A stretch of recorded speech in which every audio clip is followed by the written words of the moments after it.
yeah, staying in the mountains, all pretty surreal because this past year's gone in the blink of an eye, and like I feel like making the transition from being that, you know, up and coming leg spinner and for the Knights, playing HRV 2020 cricket, to a year later having played 5 Test matches for New Zealand.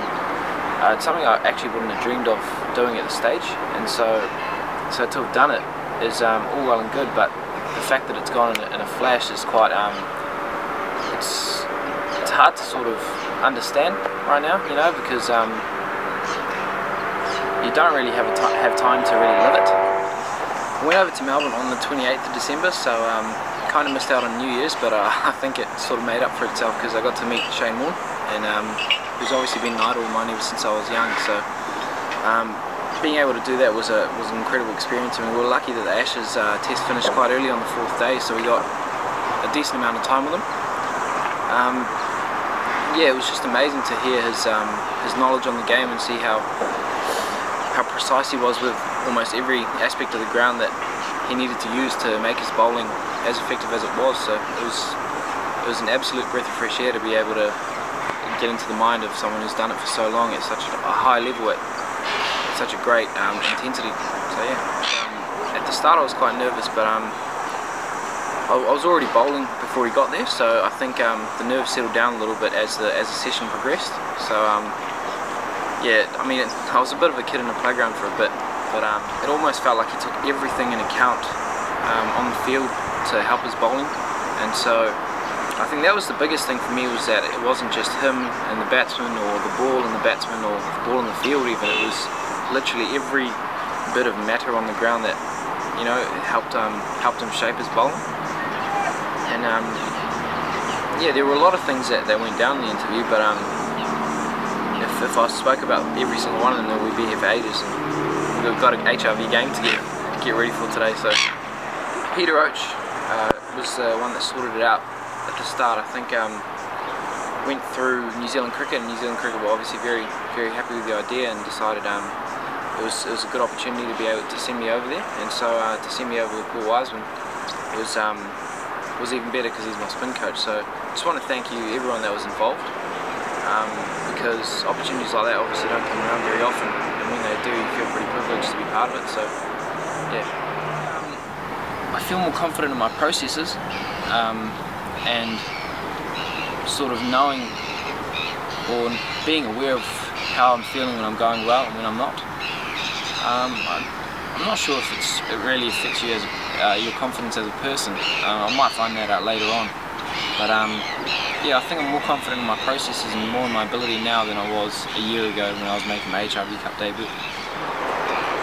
Probably the most important thing in giving you confidence for your performance and giving you belief in your performance. I know Jimmy Parent's massive on that, and that's something that sits really well with me. So I think if you have your processes down pat, it gives you confidence in the fact that if you get those things right, then you will give yourself the best chance to perform. A lot of people used to say once you've done it, once you've played Test cricket and stuff, then it's almost a goal ticked off the list. But it feels like once I have played Test cricket, then I've got a whole bunch of other goals that I want to, that sort of appear on the list that you want to tick off. So yeah, the last year's been a massive learning curve, and I'm hoping to keep that learning going, and just loving it to bits at the moment. So right now there's a focus on HRV Cup because that's what we play over the next couple of weeks. And so the transition from playing Test cricket to T20 cricket is also another thing I have to learn, because that's the way of the cricket world now. So yeah, every day I'm learning new things and how to deal with other pressures. So it's been a massive year of learning, and I think I'm all the better for it.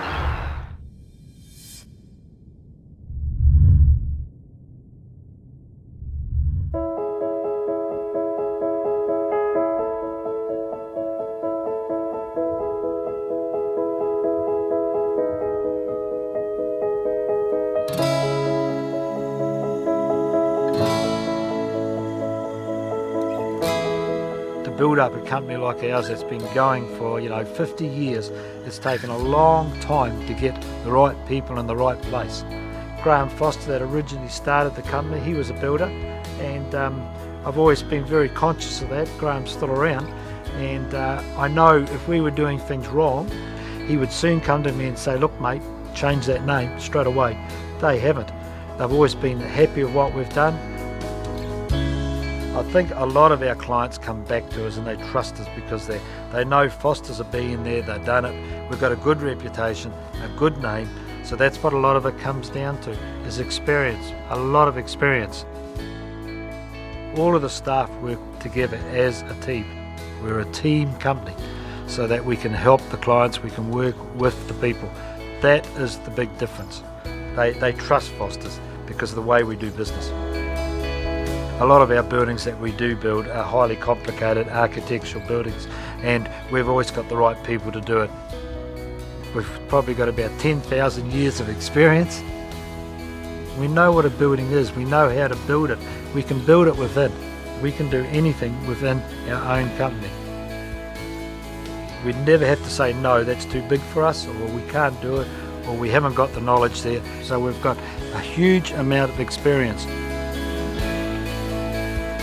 The big thing with Foster's is that high quality workmanship is probably the most important thing there is, because if you don't do it right and you don't have the quality workmanship, there's two things. One, you will not work for that client again, and the other thing, you'll have to build it and do it again. Again, because we're builders, we automatically do high quality. That's what we enjoy doing. It's built into us. We are a building company that our number one priority is quality work and doing it on budget. If we don't do it to a budget, we won't be doing the work. I think that's the difference. The owners live in the town and we know what the town wants, whereas a lot of other big companies don't. We work efficiently, we own all our own plant, our own gear, and I think one of the important things is having your own staff again. We've always got control of our staff. The team works together.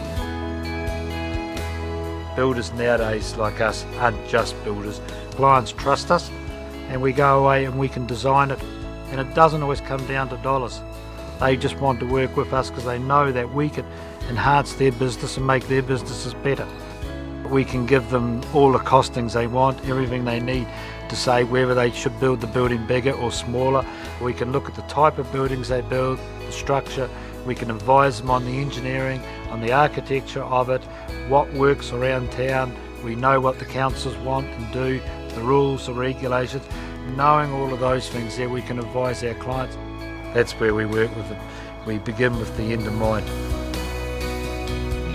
We want everybody in Hamilton to know that Foster's are a building company that can build anything for the city or for any client, and we're part of Hamilton.